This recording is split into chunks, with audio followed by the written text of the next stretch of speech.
Hello everyone, I am Ashley Chandler, Executive Director for Drug Free Punta Gorda, and I just wanted to quickly explain why vision boards are so important in substance abuse prevention and just in general. So we like to do these with some of the kids that we work with because we believe that it is essential to prevention and essential for you in setting goals for your future, and that is an essential part of growing in life. So there are three main things that we would like to achieve with these vision boards and this activity. One is visualization. Two is empowerment and goal setting. And the third is positive reinforcement.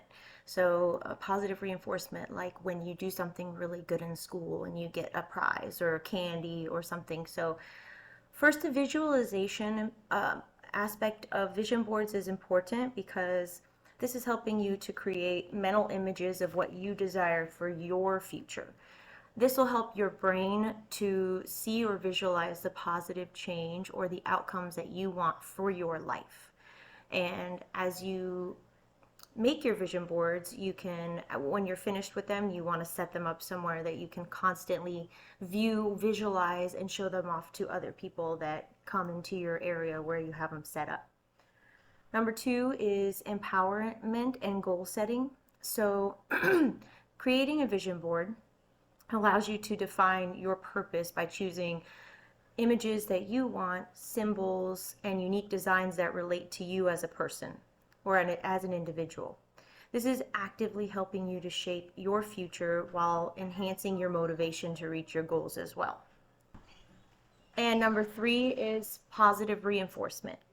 So with your positive reinforcement, your vision board will serve as a constant reminder to you of your progress towards your goals.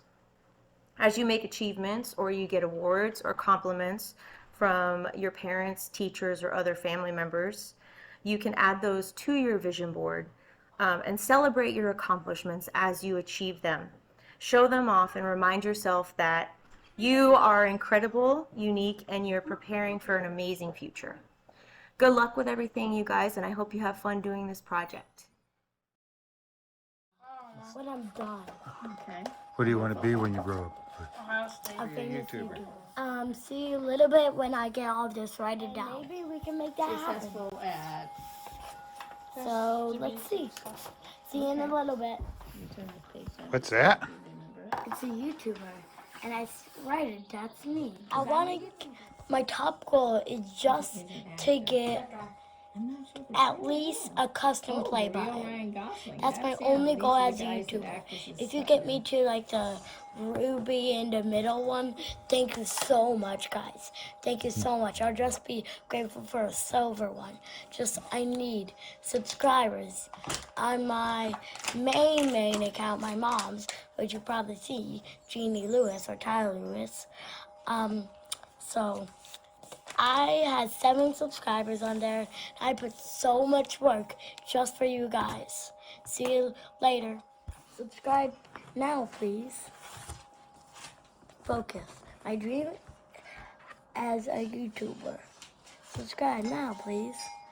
So we can get to 100.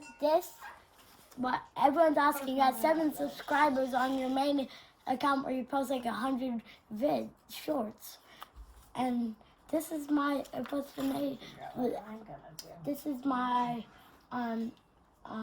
sentence I say it out. Don't know what the actual word is, so I'll just use sentence. So if even though I got 7 subscribers, if I get 5 likes on a video, I made 5 people happy, and that's what. If I get 5 likes or more, even if I just get 1 like, that's what motivates me more to share my nonsense. The name's done. Name the YouTubers crew. And I know it's kind of basic, but who cares? Give me a second, guys. Dogs, hunting, gaming. Okay. Do you know Pringles? Pringles. a can of Pringles, right? What are the guinea pigs? Yummy, like this. Boba. Are they cute? Yeah. Cute animals. That's not any Never give milkshake. up. What That's does a that mean? What's that for? C-H cat. That's not any milkshake. That's a cat shake. At 100 subscribers, I will reveal my name. So let's get to 100 subscribers, and I'll reveal my name. And Peace out. I'm sharing my nonsense. Goodbye. See you in the next one. Peace. There's some components to it that you can use or not use. It depends on you and depends on the audience you're trying to introduce them to. Okay. Okay. All right. So the first thing you have to do is tell your kids what a vision is. And I usually talk about a vision is how you see yourself. You see yourself accomplishing something. You see yourself in the future. How you see yourself.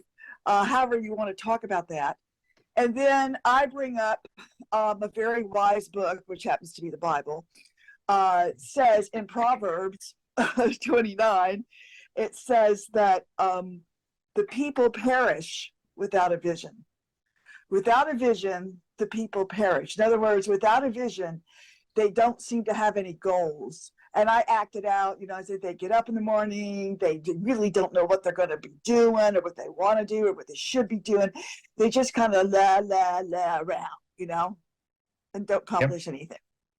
The second thing the wise book says is when you have the vision, this is in Habakkuk, place the vision where you can see it so that when the runner runs the race, he can see the goal, the vision, so he won't quit and give up.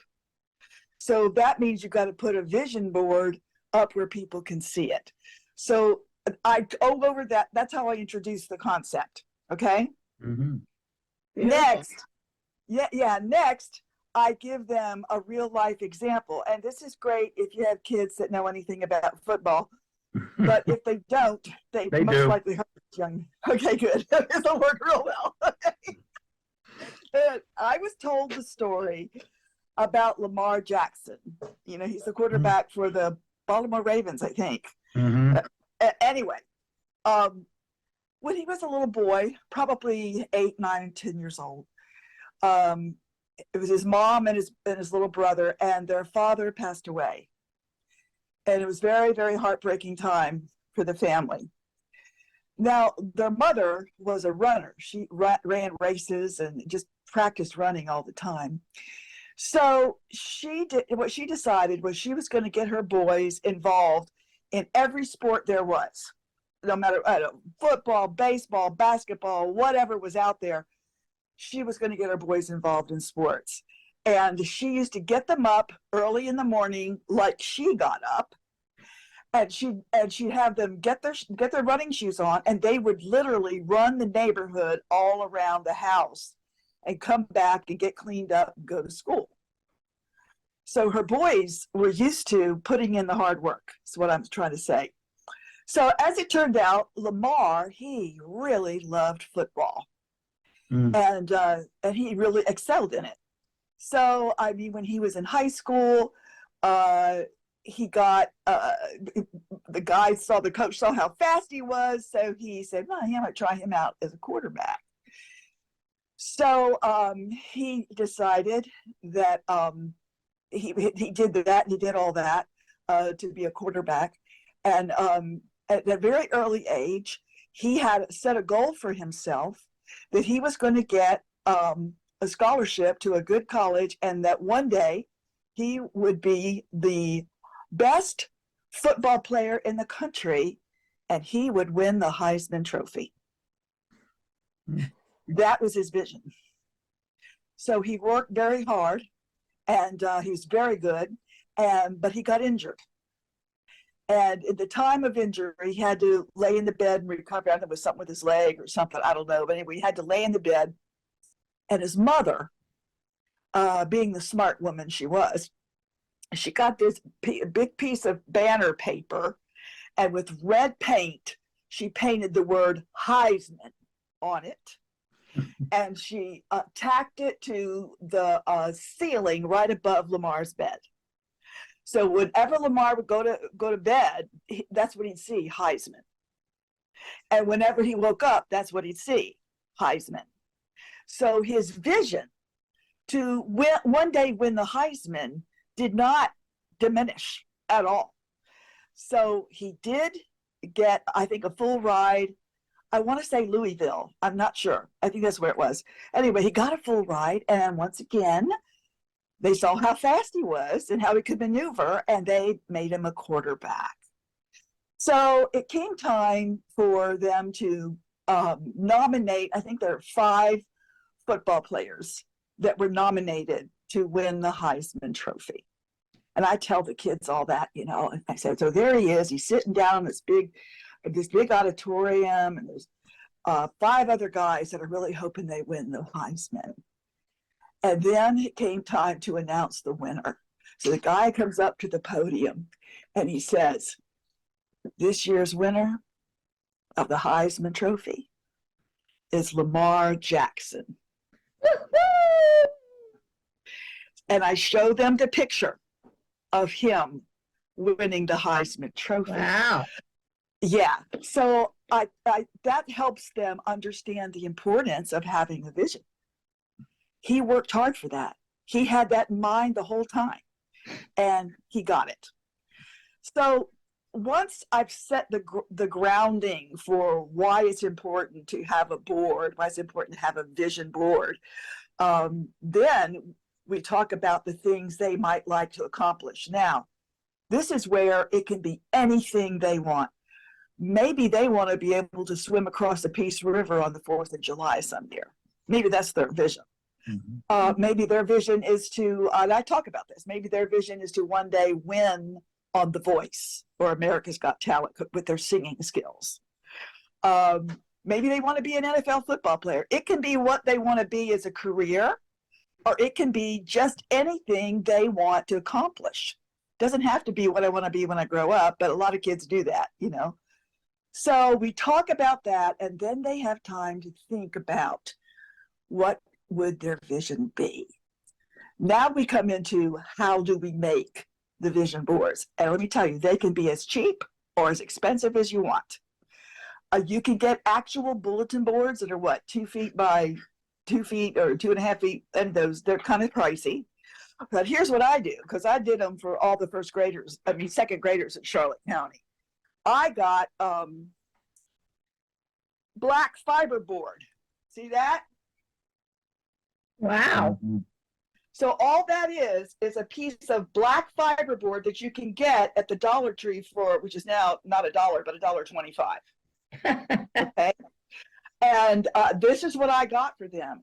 And then they would, at the beginning, we had the teachers, everybody brought in a lot of magazines, and they spent the whole time cutting out pictures of what pertained to their vision, but they had to write the vision at the top, somewhere at the top. So I brought in my vision board to show them what I'm talking about. So here in my case, of course, I wanted to be a nurse from the time I was 5. Okay, I had 3 excellent schools of nursing. I wanted to go to one of those 3. Okay. And so I put stuff about nurses doing stuff and all of this. But then the most important part of the vision board is a list. And it doesn't have to be as long as mine. It can be just 2 or 3 things. Here's what I can start doing now at my age to move toward my vision. You have to give them they give you the ideas, but there needs to be some really concrete, good stuff. And this changes as they get older, you know. But for me, you know, I put things like I had to get good grades, I had to take Latin and biology, and what's going to be a candy striper in the hospital and blah, blah. I had all that. And then on my vision board, which you can have objects on a vision board, this was the nursing cap that belonged to my mother. Wow. So I had that on my vision board. And you can put 3-dimensional stuff. You can put anything you want on it. Sure. Then all you do is put 2 little holes, real little, and get some fishing line that's kind of, you can't even see it, you know. And that's how you hang it. It's real simple to hang. It's real light. That's one version that you can do. And this is the main one I did for all the second graders was this. The smaller version you can do is this one right here. It's about a quarter of the that board. That's cut in fourths. So this would be my vision for today. Can you see it? Energy to play with my grandchildren, and looks like Yes. you used a. Yeah, I used the smaller board. Okay, gotcha. And I drew a picture, which is something the kids can do. They can take a white sheet of paper and just draw a picture of their vision. And then, of course, over here, I had 3 things that I would do to have more energy to play with my grandchildren. Gotcha. So, like I said, there's the regular size, and then there's a smaller size, which really just involves the child drawing a picture of their vision, but still putting the list of things they can do to start achieving the vision at their age. Now, after they do them, the things the kids really love to do, they like to hold up their vision board, and everybody in the room tells them, oh, you want to be this. Oh, you want to be that. That people recognize what it is they want to be. And then I tell all the kids, now, you're in second grade. You'll probably be with some of these kids when they're in high school. So you can remember their vision and talk to them about how they're doing on it, you know. So that's good. Then, where do you place the vision boards?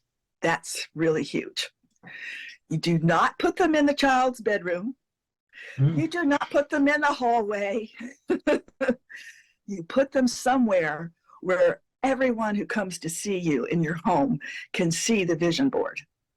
The reason you do that is because your family and friends, when they see that your child, say he wants to be an NFL football player, that's a real popular one, okay? He could have on his list that he's going to play for Pop Warner. Okay, he's going to try out, he's going to play for Pop Warner, and he's going to do this and that. Okay, so grandma comes over and she sees the vision board and she looks at it and goes, so Johnny, you want to be a football player? My goodness, Johnny, you sure? And he says, yeah, grandma. And then she looks at the things that could do. She said, you're going to raise money to be part of the Pop Warner football? That's $150. That's a lot of money, Johnny. I'll tell you what, I'll give you 50 toward it. And that's what begins to happen when relatives and friends see your child's vision board. They might say, hey, you know, Johnny, my brother used to play for Florida State. Would you like him to come over and show you how to throw a spiral? Yeah. So what happens is the kid gets input and help from other people toward his vision, which makes that child feel even more confident and even more focused to move in that direction. All of that, everything I told you about what it does for the child, it serves as a protective factor to stay off of drugs and stay into something that's positive, that they want to do, and that tells everyone else in the family how to encourage it. Wow. So that's basically what it is. And like I say, vision boards can be done with anybody. It can be done with elderly people. Look at mine. You know, I want to have energy for my grandkids. It could be anyone, you know, but they're particularly effective with children. And I think in our school system, we should be doing them all the time. I really do. We thankfully have a good, I think I told you about our superintendent. Our new superintendent, he's all about making sure kids have what I would call a vision for what they want to do after high school before they ever get to be a senior. Awesome. He's really pushing that, and that needs to happen because, you know, sometimes kids get involved with drugs because they're just plain bored. Mm-hmm. And that's what all the other kids are doing. But hey, if you're looking to be an athlete, then, you know, you've got to do sprints.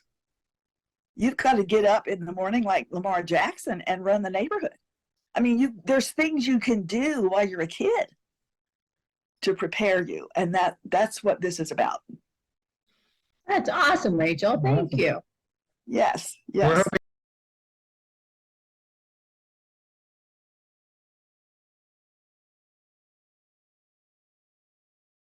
Okay, I'm gonna do my presentation. Last video. Well, not my hiking, but this thing right there. So, let me set you guys down, like, right about here. Actually, yeah, right here. Over here. There's one. Watch, he's on the, can you I'm see here. him? County Where is Dad's here.